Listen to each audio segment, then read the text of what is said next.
So, Craig Beam, welcome to Whiskey Noobs. Thank you for taking some time to talk to me here. Thank you for having me. Yeah, of course. I spoke to you for those listening. I spoke to you at KBF, the Kentucky Bourbon Festival, and I was really interested by the brand and the story. There was a lot of layers that kind of unraveled as we talked, so I wanted to kind of dig into that in a podcast and let everybody hear it from you. So, from the Master Distiller at Jackson Purchase. So, the first thing I wanted to establish was when we spoke, if I'm not mistaken, you mentioned that you guys launched that weekend, the weekend of KBF or like right before. Is that correct? Yes, that it was that Thursday of the KBF. Yes, it sure was. Wow. Okay, so we're still a couple weeks basically into the official launch. How's that been going so far? Has it been exciting? Oh, it's been great. We're pretty much out of it, really, out of the product right now. I think it might be a few bottles here and there, but I I think somebody told me we sold like 600 bottles during the Kentucky Bourbon Festival at our Wow, booth. that's amazing. And then, of course, the local liquor stores in Bardstown actually sold out. And then they came back, restocked them, and then they sold out again. Um, Wow.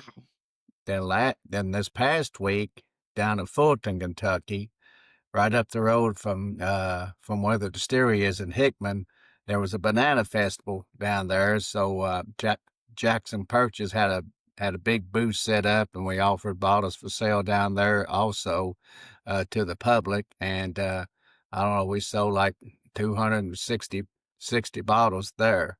Of course, it's quite a bit of smaller community. It's a farming community, so it wouldn't. I really thought it really went over really well down there. So Yeah, yeah, that's that's pretty it's amazing. been moving right now. We're planning on doing another bottling here in the next few weeks. Okay, I want to remember to circle back to that other bottling because I do have some technical questions about how you guys are doing things. But I want to start with you. So we'll get into the brand and the technical stuff with contract distilling and what you guys are specifically doing. But starting with you because you are not new to the whiskey industry, if I understand correctly. So Right. could you just lay out for us your career path this far and what brought you to Jackson Purchase? Okay. Well, I started at Heaven Hill in 1983, and I was uh, I was working dad and my father Parker Beam, who was there at Heaven Hill, and he was the master distiller at the time. Of course, my grandfather also started at Heaven Hill in 1946, and he was back then they didn't call them master distillers; they called them head distillers.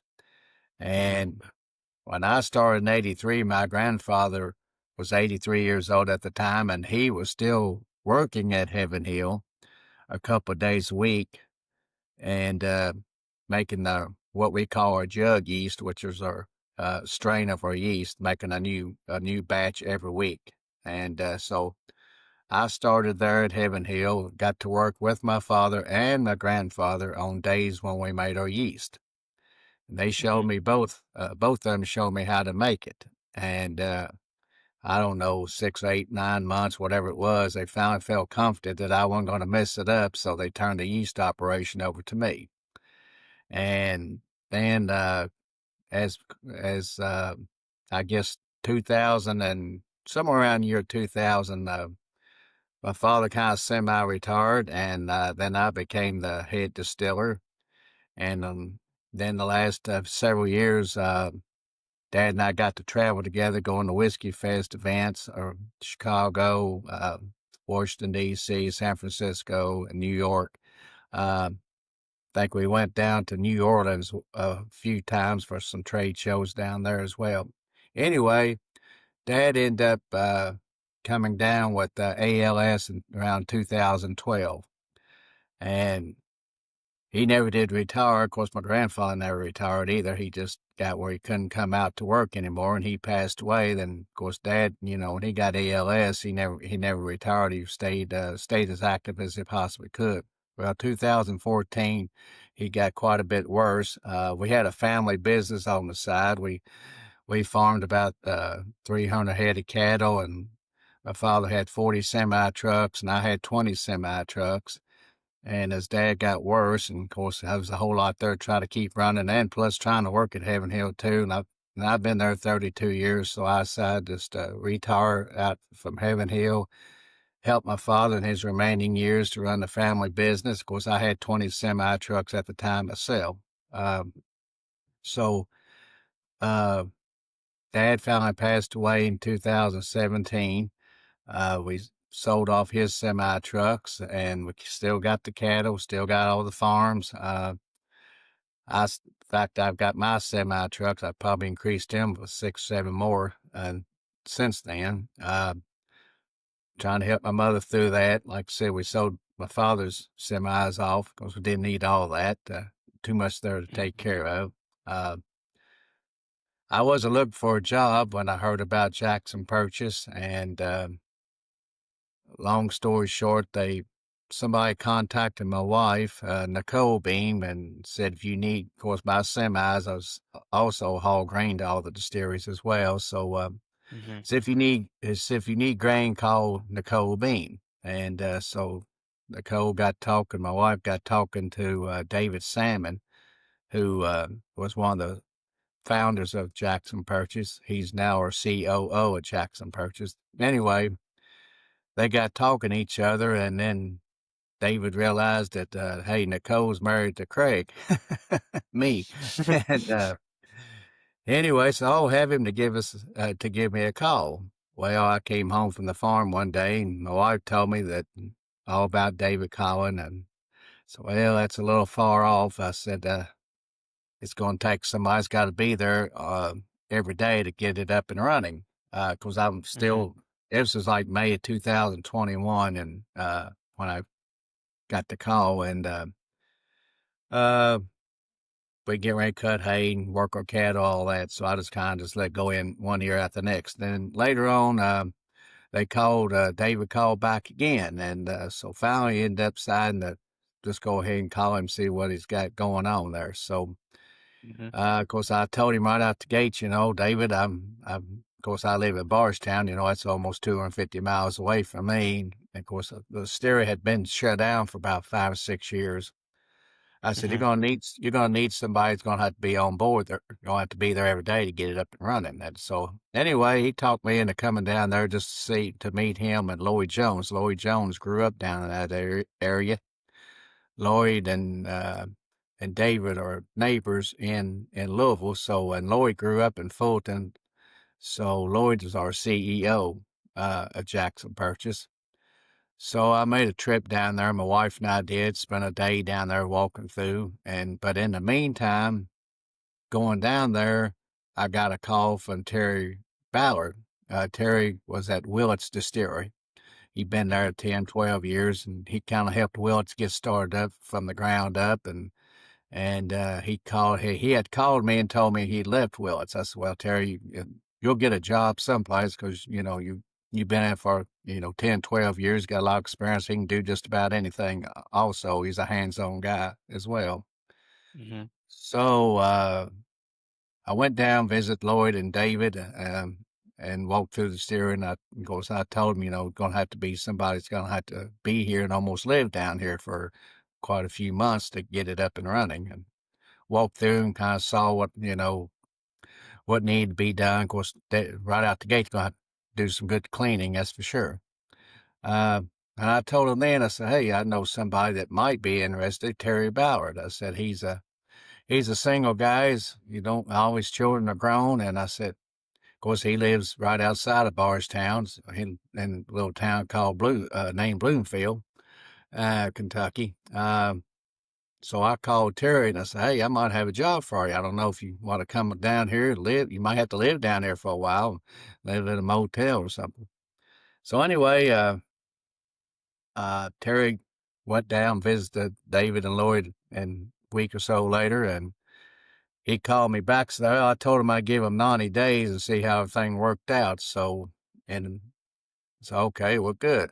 And so I don't know, a few weeks passed by, Lloyd, David called, said they wanted to meet me. So they were coming back to Louisville. I said, well, just stop by the house. I'll be home such time. Of course, they did. They came by the house. We talked for several hours. Of course, I told them, again, my position that, I couldn't be there all the time. But I said, I Mhm. understand Terry could help you out. And I said, I don't know, maybe if you need some consulting work or something, I could maybe do that for you, on the side a little bit. I said, they said, well, could you work 15, 20 hours a week, taking phone calls, emails? We'd like for you to come to the steering, work with Terry and help him out, oversee that, see if you can help him get up and get going. They didn't tell me any day I had to be down in the steering. They didn't tell me when to come or not come. But of course, I knew, and I guess they threw out a kind of a number there for me. So I thought, well, okay, I guess I'll try it. As long as everybody understands, 15, 20 hours a week, and I come and go do what I need to do, and I'll do that. Mhm. Anyway, I started let's see, yeah, so about middle of May, I started going down to the distillery. I'd get about 3 in the morning. I'd drive down and spend all day with Terry, and we got local vendors around and got people hooked up to come and help us get stuff going. And did that for, I don't know, for 4, 5, 6 weeks. And of course, I'd drive down, come back same day, and get back home about 9 at night. And of course, talk to Terry throughout the week on the phone, and we'd have little over the phone meetings, I guess. And then finally, as we got closer, going to get started up, I could see. So then which was about, I guess, time we got everything up and running, and it was about the end of July. So I started staying down a few days, a little bit more, and we'd hired 1 or 2 people, and by August the 1st of 2021, we made our first barrel of whiskey after we took over Wow. the middle of May. So I was well pleased that, not knowing what we had a vague idea of where lines went, but we didn't know why water would be squirting up out of the ground here and there where this line went to, and this line was busted and this and that. It's kind of typical stuff, I guess, you don't know about what lines are. So, but yeah, Yeah. we made our first barrel August 1st, 2021. And the little distillery would make about 25 barrels a day. And everybody, of course, word of mouth got around about Terry and I being down there and the experience that we both had. We didn't go knocking on the doors trying to get business. It was right out the gate. We had people coming to us at Jackson Purchase. And we made a standard mash bill. We had a 70 percent corn, 20% rye, and 10% malt, which that's what our new brand is right now. Jackson Purchase, our standard mash bill. Of Mhm. course, we started out being a contract distiller. Uh, we realized we're going to have to add on to the current distillery, the little 25 barrel a day distillery. So we put in 8 more fermenters. By December 2021, we had all those put in, and we got it up to 50 barrels a day. And we ran 7 days a week. I don't know, we hired about 6, 7, 8 people. We didn't have any warehousing at the time. We had shipping containers lined up around the distillery. We would put about 80 barrels. They would hold about 80 barrels apiece. We had somewhere around 10 shipping containers. The whole time we was looking for warehousing, some kind of building or something in Hickman, which you didn't have a lot of choices there. However, there was Mhm. a 75,000 square foot building that used to be a blue jean factory. It was built in the mid '90s, and they went out of business and shut it down and didn't run it about a year. It was a nice building, concrete building, had truck docks all the way around it. It had about 17, 18 acres that came with it. So we ended up buying that, and we started palletizing our whiskey in there. And and so then we realized we still wasn't making enough whiskey. So 2023, we started looking into building a new distillery right beside the smaller one. So we did. We ended up building put in a 13 more fermenters, 20,000-gallon fermenters, and 3 mash cookers, a 36-inch column, all copper steel, which we had a 24-inch copper steel. We still got that. We're running both of them right now. We Hmm. put in two new boilers, two 600 horsepower boilers, and then we built a new cistern room where we can fill more barrels. So by January 2024, we got it up and running, and we can make 240 barrels a day. We ran that for about seven days a week, and Wow. so yeah, we've made let's see, we filled 100,000 barrel this past June. So we got about 115,000 barrels in storage right now. And of course, again, we're a contract distillery. We always thought we would put barrels aside, a few barrels each month, just in case we were to ever decide to come up with a brand down the road. Hmm. Um, we also went ahead. I thought, oh, well, I'd like to build two traditional rick warehouses on site at the distillery, and we ended up buying another. At the distillery had about 15 acres. We ended up buying another 15 acres, and we built two new traditional rick warehouses on site. And factory got probably, I don't know, 15,000 barrels in one of the rick warehouses right now in storage. Uh, I always thought maybe in 5 years we might consider putting out a brand. But then Terry and I started checking it when it got 2 years old, and the color was fantastic even at 2 years old. I was really surprised the color, how dark the color work was at 2 years old. Hmm. So that got me thinking. So okay, well, gosh, it's really aging fast down here in Western Kentucky. Of course, I've noticed the weather down there is usually 5 degrees warmer on the average than it is right here in Bardstown and where Hmm. most distilleries are. And down there, it stays warmer down there about 4 weeks longer in the late in the fall, going into winter, and it warms up about 3 or 4 weeks sooner, at like mid March down there versus mid April here and around the central part of Kentucky. Those farmers start planting corn down there at about the middle of March. So with all Hmm. that, I think, well, that must be really helping it, age a little faster. And at 3 years old, I was just couldn't believe the color. I mean, the 3-year-old whiskey with samples we were pulling were, it was like 5, 6 years old, the color was then. And so I started taking samples on trade shows last year at 3 years old, 3.5 years old, and the proof was about a 122 and 125 proof. Just letting people come up at our booth just to try it. And Hmm. they were just so amazed that they couldn't believe it was 3 years old and that high proof and how smooth it was then. So then really got us excited. So then we thought, well, okay, maybe we can get by with, putting it out there at 4 years old. And, of course, it turned 4 years old this past August. And so we Hmm. started talking about, well, we actually started planning in June and started talking about trying to launch a brand out for the Kentucky Bourbon Festival, have it all out by that time. And so anyway, Hmm.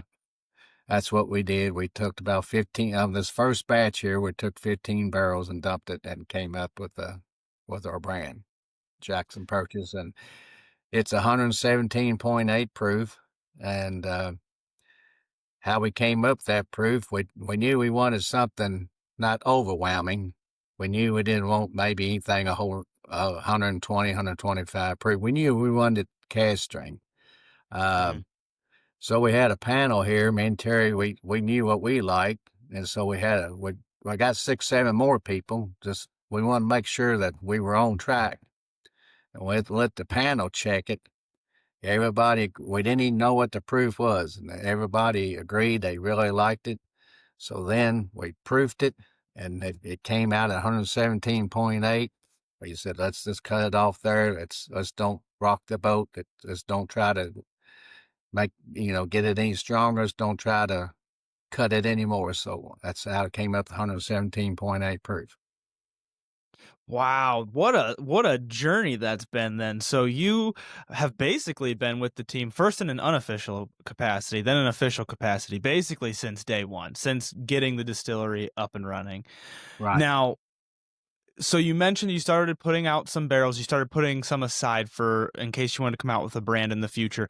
Was that always from the beginning, was that always the plan, was we're going to be a contract distiller, we're going to distill? For those listening who don't know, contract distilling is basically you're distilling for other brands so that they can have the distillate that they want and age it, and then they will come out with their whiskey.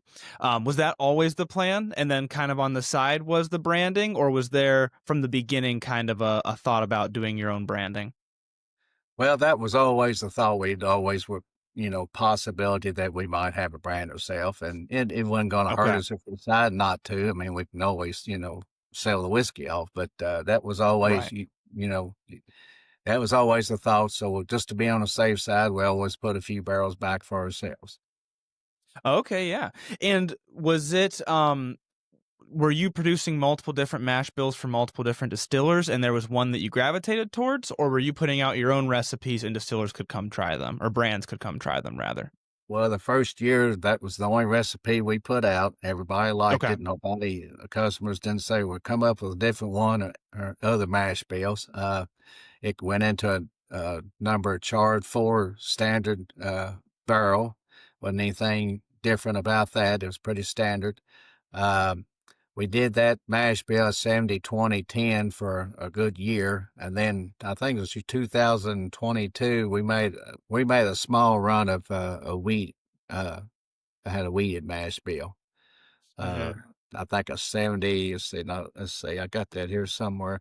Um, it was it's 65 corn.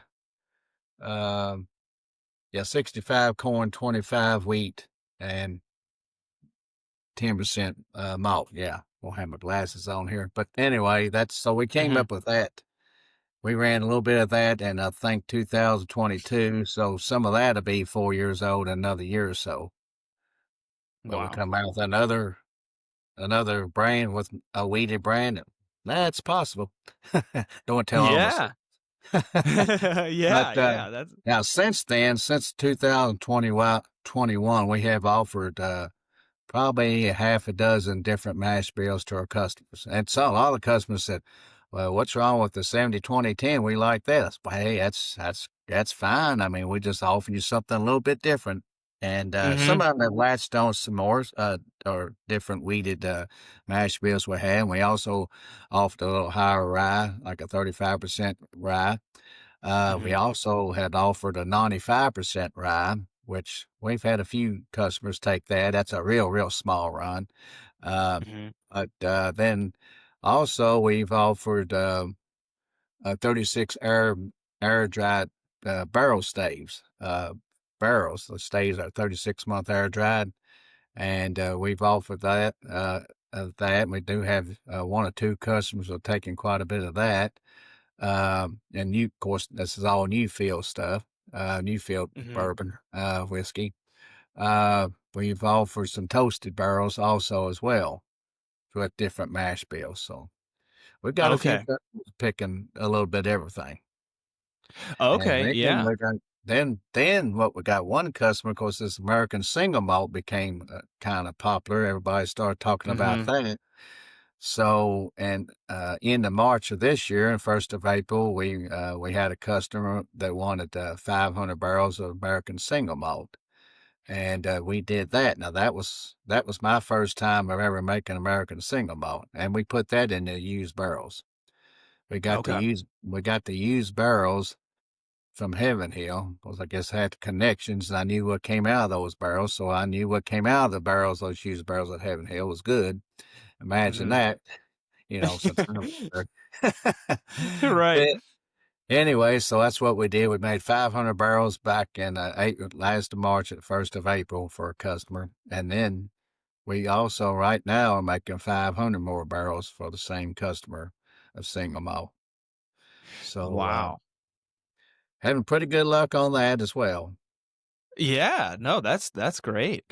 So you guys are starting to get a little bit more customization with your mash bills. Do you think with the Jackson Purchase brand using the 70-20-10 mash bill, you've obviously got, that's at least at this age, that's what you have the most of aging right now. When you come out with future batches, you mentioned the 117.8 proof and that you guys went through and tasted it and kind of had a panel and discussed it. Do you think you're going to aim for a similar flavor to kind of have like a flagship small batch, or do you think you're going to aim for different batches to have a little bit different of a personality to them? I believe it'd be different batches, little different personality to them.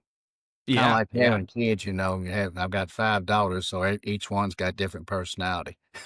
Yeah, absolutely. Yeah. Yeah. So the one thing I wanted to really dig into, you mentioned how you noticed that it was aging a little bit quicker. You noticed the color was coming in really nicely down there, and is it's a little bit more southern, so it's got a little bit more heat throughout the year, aging those barrels. Was there a moment? Was there a time where you were tasting it and you were like, "Oh, this is ready. Like this is ready to be bottled right now." Was there like an aha moment for that? Yeah, especially when it got number three, when it turned, 3 years old. I thought, oh Mhm. wow, I got really excited because I was originally thinking, around 5 years, and I wanted to make sure we got it right the first time, and I didn't want to think, oh Yeah. well, I didn't want to put it out too young, but the Mhm. flavor profile that it tasted at 3 years old, 3.5 years old, and was just fantastic, and just people, having good reviews on it. There was a big talk of the every trade show we went. People was being told, "Hey, go over and see Jackson Purchase. Try this." And Mhm. anyway, had a lot of good feedback. So uh, I figured we was on to something. So we Yeah. decided that's when we decided just go ahead, and I think we'll be just fine. Because right now that number at 4 years old and the color it's got, it's as dark at 8, 10-year old bourbon out there on the right now. So, Yeah. fact, I went to a local liquor store during the bourbon festival because they ran out, and I stopped in to sign some bottles, and I sold a few bottles when I was at the liquor store, and then I was talking to them, showing them the color, and I pulled a bottle off one of our competitors off their shelf, and I knew how old it was. Uh, I knew it didn't tell on the bottle it was 8 years old, but I knew it was 8 years old Mhm. from one of the competitors, and I was showing the difference of the 8 year old and or 4 year old, and the difference how darker the 4 year old that we had was a lot darker than the 8 year old over here of our competitors. But Yeah. so yeah, it's and of course I've had all this stuff sitting in my house, 3 years old samples, and I have all kinds of other bourbons from other people and all kinds of bourbons where I used to work from. And that was 8, 10, 12 years old, sitting there looking at the colors and watching all that. So I, Mhm. I was real excited. Oh yeah. And obviously, so you've got a ton of experience of tasting bourbons from that more Bardstown, Louisville region of Kentucky. And so when you're comparing it and it is aging faster, do you notice in the character anything different where like a great example would be a lot of times a common thing nowadays is to try to fast age things. And so you've got like maybe smaller barrels, but I'm sure you know when you put it into a smaller barrel, you have a different surface area to the volume. You get a different flavor. It doesn't just taste older, it tastes different. Do you notice any differences in the character for better or for worse that you're like, this is something that I don't usually get from up in that slightly farther north region? Well, of course, it went in a regular 53-gallon barrel. It wasn't a Mhm. small barrel. So I just noticed the difference. I had maybe the notes of like an 8, 9, 10-year old would have. That's what I noticed. And of Okay. course, it was still young, so you didn't pick Mhm. up woody characteristics. You picked up sweetness. I picked up some cinnamon, vanilla, honey, uh, caramel. The same thing that you would pick up, I would think, in an older whiskey. Yeah. Yeah, and I did taste it at KBF and I really enjoyed it, which is what spurred this conversation naturally. And I see what you're saying. It's almost like the characteristics of the older whiskey. It's got that smoothness to it that the age brings, but it's not super oaky, which is what I was kind of getting at. Because sometimes when Right. people do like those mini barrels, it's so oaky that it's like it's too much.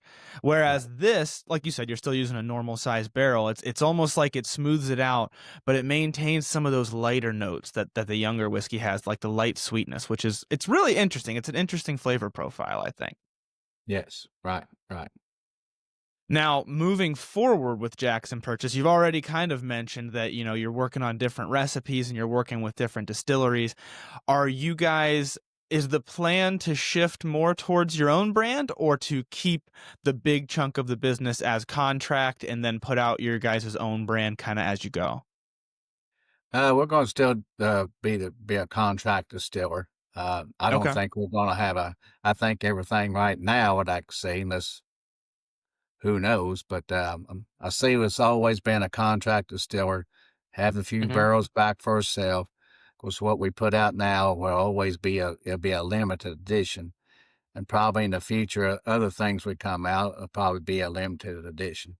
It won't be like just being that'll be available all the time year round. Right. Okay. And are you saving maybe specific barrels that you really enjoy for those limited editions? Or is it more the blend at the end that you're like, well, let's try blending together barrels to give us that flavor we're looking for? We're doing a little bit of everything, saving Yeah. some barrels back. Yeah, we might someday come out with a single barrel. Okay. That's a Yeah. poss especially now that we got traditional rick warehouses on site too. We can pull from sweet spots in those type of warehouses for single Yeah. barrels. Absolutely. I know you mentioned it, but I didn't write it down or I didn't take note of it here. How much was the increase in capacity? It was from 25 a day to what now? 25 barrels a day. 240 barrels a day. Run a Wow. 36-inch column, all copper, and a 24-inch all copper. Yeah, Wow. the the uh, the 24-inch can run 50 barrels a day, and the 36-inch column can run about 170 barrels, something like that a day on its own. So it Wow. comes Yeah. under its own. Yeah. That's amazing. Yeah. Um, okay, so I have a couple of I would say more specific questions. The first being the name Jackson Purchase. Where does that name come from? Okay. That's funny, Jazz. That I've even asked. I came across some of my teachers that taught me in school, and they didn't know about Jackson Purchase or how that name came about in Kentucky either. I said, "Really? And you taught me in school?" Yeah. Anyway, Andrew Jackson was the president of the United States. I don't know in the early 1800s, whenever he was, and of course, Kentucky still wasn't completely settled. The western part of Kentucky was the Chickasaw Indians had that property Hmm. down known as the far western part of Kentucky, and so Andrew Jackson ended up buying that from the Chickasaw Indians, and that's how that region, western Kentucky, came known as the Jackson Purchase area. So that's how we Okay. picked up the name, and we're 3 miles from the Mississippi River, and so it's got that little steamboat on the back of it. I forgot now if somebody came over there up the Mississippi River on a steamboat. So that's how we came up with the steamboat on Okay. So the brand name is really to stake your guys' claim as being in that western part of Kentucky. right, right, right. Okay. That's very yeah, that makes sense. And I like I don't know if this was the plan from the beginning. Was the name established from the beginning or did that come around later? Like it was more like we'll start the distillery then we'll name it.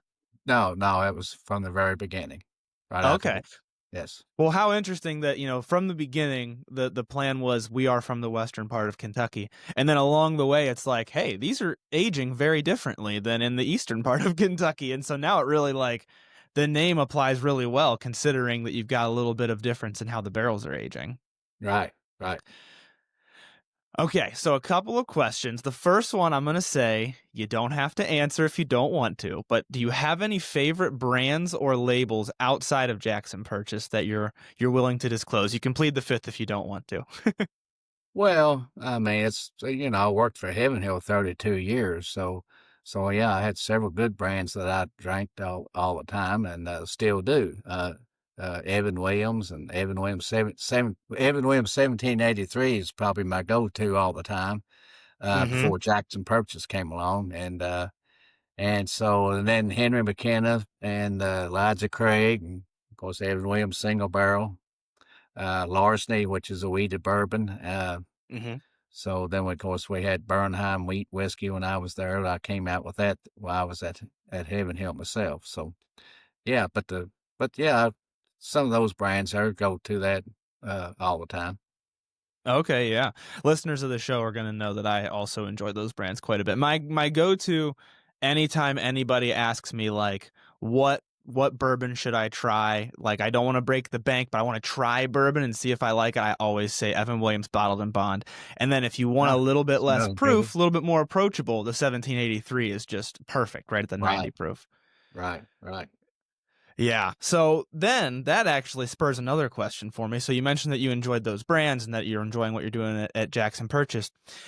Being that you were sort of born into the industry in a way, and you got started very young in the industry, did you always love it, or was it at first just work and there was a point where you're like, I think I really love this. I love bourbon. I love the industry around it. Well, growing up all the time and in it, listening to my grandfather and my father talk about it, what we farmed all the time. Grandfather had cattle as well, and when I was young and listening to those two talk during the farming operation, during the feeding cattle, and of course listen to them argue about something too. That's all part of it, I guess. Dad was the son, Mm-hmm. and of course my grandfather was his dad. So I mean, they're kind of like Dad and I. We didn't always agree about something. We'd stop and so just me and him would stop when we'd be baling hay, even after the start of Heaven Hill. And he'd be on one tractor and I'd be on the other, and we'd stop and kind of had a little steering meeting or had a thought about the steering. We'd stop there in the middle of the hayfield, start talking and about something, and then go on and get back on the tractor, bale a little bit more, stop again, and I said, well, I look at the clouds coming. I said, Dad, we probably better stopping because we might get our hay wet if we don't go on and get it up. But get back to your point, your question. I guess just growing up in it, and of course I was always fascinated with cattle. I guess and working on cows. I'd give them shots and work on myself, and always do what I could, and not have a veterinarian unless something drastic happened. Mm-hmm. I always thought I kind of liked to be a veterinarian, but I didn't like go through all that schooling. And then I was kind of fascinated with the weather. I always enjoyed watching the weather, and I always thought, maybe a meteorologist. But again, I didn't want to go to all that school either. So I did some summer work for Heaven Hill. One of the first jobs I had, Dad kind of laughed when he told me what he wanted me to do. There was some warehouses that Heaven Hill bought in 1980, and they've been set vacant, and the birds had roosted in it, the pigeons really bad, and some of the roofing and windows were out of it. So he said, I got a job for you this summer. Do you have any of your buddies and your friends? That's right, because we're all out of high school. Do they need a job? So I rounded up several guys, and we started working on that. And that was that was a nasty, dirty mess that was. But I mean, at the end of the day, you look like you was a coal miner. I mean, it was just you just black all over. It was pretty nasty. But anyway, we went on. I went on with it. That was one of the summer jobs. And in fact, some of the boys, some of the guys that I got working at Heaven Hill, still working at Heaven Hill today. That's been almost Wow. 41 years ago. So they're still working at Heaven Hill. And then another job, I drove a truck over the road for Heaven Hill one summer, did that. And I worked in the bottling house before they had palletizers. I stacked cases on pallets by hand. So I guess just growing up around it, I thought, this might be all right. Mm-hmm. And so anyway, Dad put me in the distillery about 1983 as a swing shift supervisor. And I worked on all three shifts with the older guys, and we had old steam pumps my grandfather had bought when he started there. they showed me how to pack the steam pumps and how to, take care, make sure they oiled up every day, and just learning from the old guys. Don't go with the attitude Hmm. that you know everything. And I started got, I thought, well, like Dad said, your last name's Beam, so I get you a foot in the door anyway. That don't Yeah. mean you're going to succeed, or it helps, I guess. But um, so yeah, so I never thought I'd be where I'm at today. Never thought I didn't know where it was going to go. I just figured I'd just be, just a regular guy, which I am a regular guy. But so Absolutely. yeah, so yeah, Yeah. so So I got where I was enjoying it. yeah, yeah. It sounds like just enjoying the process every step of the way, even even when it's a far cry from Master Distilling cleaning out an old building. All right, right, right. Of course, what the several years there when I was got out of it, trying to take care of Dad, and I wasn't looking to get back in it. But I had Hmm. a trucking business that I hauled grain to all the distilleries. I knew all what their schedules were, because they sent Hmm. me their schedules when they need corn, rye, malt, or wheat. And so I always kept well connected with what everybody was doing.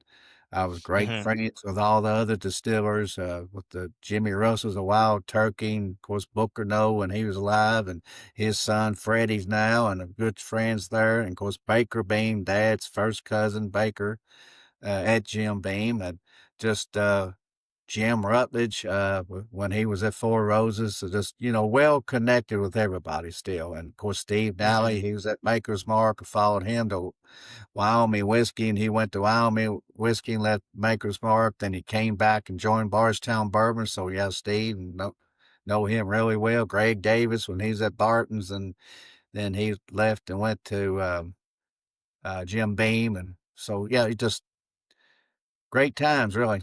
Great friendship. Yeah. We all had the same type equipment, really, used the same Hmm. type of vendors. If somebody needed a part or a bearing, or somebody's dropped a load of malt into the corn bin by mistake, and then if we had an extra load setting, whatever was needed, we all helped each other out.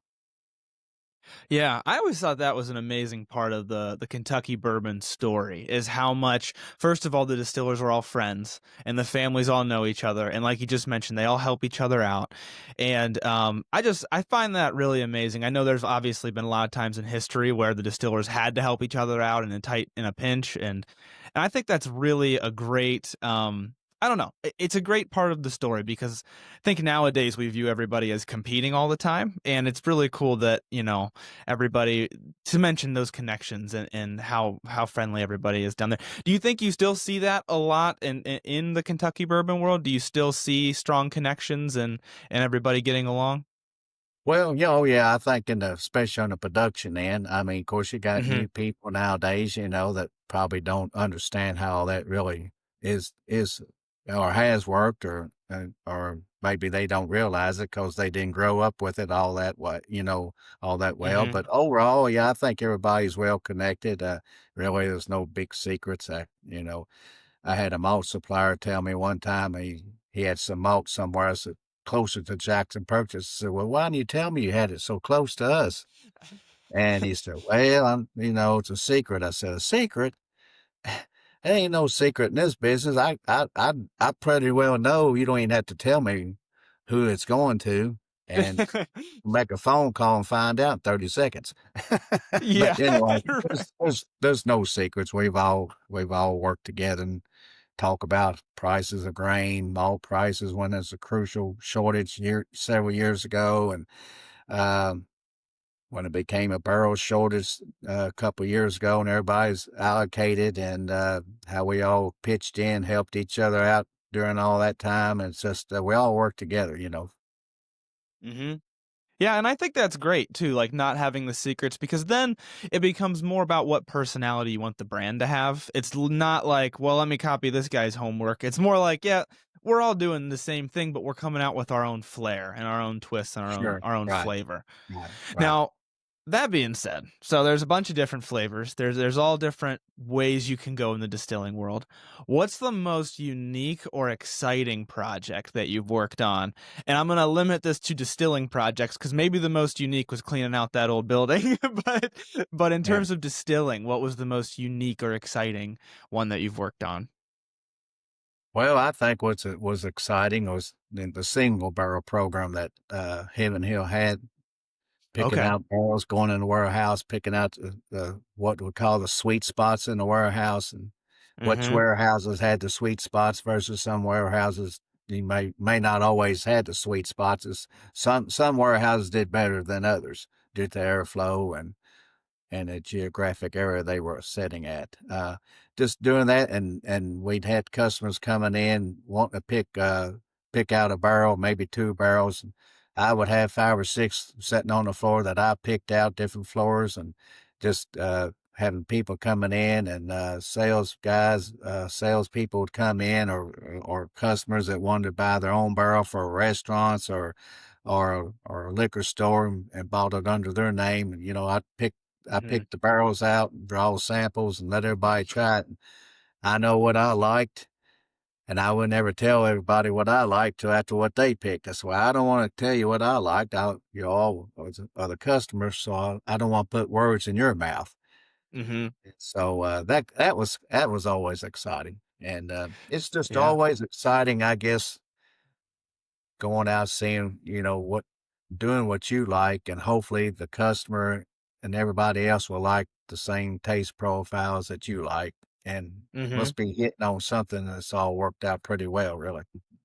Yeah, yeah. Do you see Jackson Purchase coming out with a single barrel selection program or only coming out with a single barrel label that is the Jackson Purchase single barrel? Well, I see they could come out the single barrel Okay. down the road. Now I don't might not even it may not even be labeled Jackson Purchase, maybe off from Jackson, a spin off of Jackson Purchase. Well, that's something possible. There's all kinds of things that you can think about, and go on and on. So we'll just see what side of the coin lands. Yeah, absolutely. Yeah. Are there any other things, and maybe it was already mentioned with like the single malt things like that, but is there any other projects going on at Jackson Purchase or any potential developments, let's say, that you want to talk about or that you find interesting, or just anything to look out for in the future from Jackson Purchase? Well, it'd be different mash bills, as I was telling you, to come out down the Hmm. road. So that'd be some different taste profiles. We're experimenting with other barrels, so Yeah. that'd be something down the road that come down the road several years from now. So Yeah. always got a few things in the works. Yeah, 100%. And I'm sure that you don't want to always disclose all of them, but I appreciate you telling me about what you have told me so far. So, it's really exciting, and it's exciting to see a distillery that is obviously, in terms of being released, is totally brand new. So it's really exciting to see where things have come from the 25 barrels to the over 200 barrels a day to the one mash bill to all the different mash bills now. I think that's really it's just exciting to see, and it's exciting to see grain to glass, and you guys doing the actual distilling and aging. So that's a lot of fun. Yeah, I mean, I think you've really answered all my questions. I want to leave with one kind of off the wall one. Are there any beers, wines, or spirits that you enjoy drinking outside of whiskey? Anything else that you're like you enjoy the craft of or the flavor of? Well, I'm not a big beer drinker. Uh, Okay. I guess my young years, I used to drink a lot more. I I'd be lucky if I drank 6 beers a year. Yeah. Yeah, I do like some of these, in Bardstown, there's a place called Scout and Scholar. Of course, they offer bourbons too, but they have a lot of heavy beers, high IPAs, that sort of thing, and Hmm. beers that they're aging like out of Heaven Hill barrels, and all the other distilleries barrels. So if I go there, of course, it's like 10 or 12% alcohol, just to something a little different. And they got, of course, they offer some food there, so I might drink a couple of those. But Hmm. they're got a little bit more flavor profile to it than not all watered down. But Mm-hmm. Occasionally I'll drink some wine, but just on occasion, not very much. I mean, I don't know. I definitely drank a dozen bottles of wine in a year's time, but just Mm-hmm. sometime I might drink a bottle of wine. They're just on occasion. And I ask me what brand, I don't know. If I experiment with everyone out there just about just to try something different. So Yeah, that's exactly how I am with wine. usually I don't know any. usually I like the reds better. Okay, Reds, yeah, yeah. Yeah. That's exactly how I am. I don't know what brands I'm drinking. I just like to try different ones. But I'm always curious about that because, like, within the whiskey industry, we all enjoy a very similar flavor profile. We enjoy bourbon, but we enjoy different, some like the wheat, some like a little more rye. And so I'm always interested in what people like Now, outside of that. Now, I will, I have been out on the farm before. The winter would be cold, wet, nasty, been cold, chilled all day. And I've come home and since, of course, we made rye whiskey at Heaven Hill, the Rittenhouse rye, and it's 100 proof and 4 years old. And I Mm-hmm. might pour me some of that and have me just drink that and eat, sit by the fireplace, trying to warm up and dry out. So that's hot, spicy, 100 proof. I'll warm you up quick. Yeah, yeah, absolutely. Yeah. Do you find yourself leaning more towards high rye bourbons then when you drink bourbon, or wheat, or just either or? Uh, I I don't like. I mean, the Rittenhouse rye was 51%, and to me that's Mm-hmm. plenty. That's Okay, plentiful. yeah. Yeah, I'm not much on the 95% rye or anything. Anything over 51% rye, I'm not much on that myself. The Yep. wheat, well, we made larceny. It's 18, 20% wheat. That's good. Yeah. Mm-hmm. Yeah. I find for me it always just depends on my mood most of the time. It's Well, which is that's what's true great too. about it, Yeah, that's you true. know? True. Right. Yeah, it's great having so much variety and being able to pick based on what you're feeling. Sometimes I'll even go for a little peated scotch if I'm feeling adventurous, but No, no. sometimes that's a lot. I haven't been able to get with that yet. I've tried it a Yeah. few times, but that's not me. Yeah, yeah. Yep. Now, occasionally I might have a Bloody Mary, but that's very rare. That's time I might have that from sitting at the airport or something waiting on a flight. But of course Mm-hmm. I'm not a vodka drinker. I just mix something else with vodka. It's just I'm not much on that. And even the Mm-hmm. flavored vodkas, I thought that would help it, but it didn't help me any. Yeah. Tequila, I mean, I might drink a margarita occasionally, but I'm not much. A good tequila, and I have taken a shot or two of that before, but that's very Mm-hmm. rare. A bottle of Yeah. tequila lasts me a year at least. Yeah, yeah, and it's such a different flavor, but at least for me, at least it has flavor. Whereas vodka just kind of tastes like Oh yeah, alcohol to me. It's right, just like, right, right. yeah. All right. Well, I really appreciate you taking the time to sit down. This has been fantastic. I love all the background on the distillery. I can't wait to see where you guys are going and to try your future releases because I was very impressed with what I had at KBF, and I'm glad to hear you're having a successful launch. So just Well, thank you thanks, once again Chris. for coming on, and good luck with the continued launch. All right, Chris. Thank you very much. Nice talking to you. Hi there. If you're still listening to this, then I'm going to assume that you enjoyed the show. So please consider taking a moment to leave a 5-star rating or review and subscribe on whatever platform it is that you're watching/listening to this on. And as always, please, please, please drink responsibly. Cheers.